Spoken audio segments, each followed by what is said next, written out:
ఏంటి రాజు చానాలకు కనపడ్డా ఏదో సీరియస్ గా డిస్కషన్ చేస్తున్నారు. ఏమి లేదన్నా, నా చిన్నప్పుడు ఈ స్థలం ఎవరో 10 లక్షలుగా అమ్ముతానంటే మా నాన్న కొనలేదు. ఈ రోజు ఈ స్థలం రేటు 2 కోట్లు. అదే గుర్తు తెచ్చుకుని మా నాన్న తిట్టుకుంటున్నా. మీ నాన్న తిట్టుకుంటాం ఎందుకు, ఇప్పుడు నువ్వు కొనొచ్చుగా. నేనా?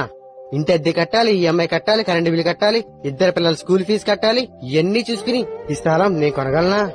నిజమే, నువ్వు కొనలేవు. ఒక 15 సంవత్సరాల తర్వాత ఈ స్థలం రేటు ఎంత అయిద్దంటావు? ఒక 20 కోట్లు అవ్వచ్చన్నా. 20 కోట్లు? అప్పుడు నీ కొడుకు అంటాడు, ఆఫ్టర్ ఆల్ 2 కోట్లు పెట్టి మా బాబు ఈ స్థలం కొనలేదని. అప్పుడు నువ్వేం చేస్తావు? చూడు రాజు, మీ నాన్నగారు 6 పిల్లల్ని కూలీనాలి చేసి పెంచి ప్రయోజకులు చేశాడు. ఇప్పుడు నువ్వు జాబ్ చేస్తానే ఆ స్థలం కొనలేనంటున్నావు. మరి కూలి పని చేస్తూ ఆయన ఎలా కొనగలడు? ఎప్పుడు తల్లిదండ్రుల గురించి సులకనగా మాట్లాడుకు.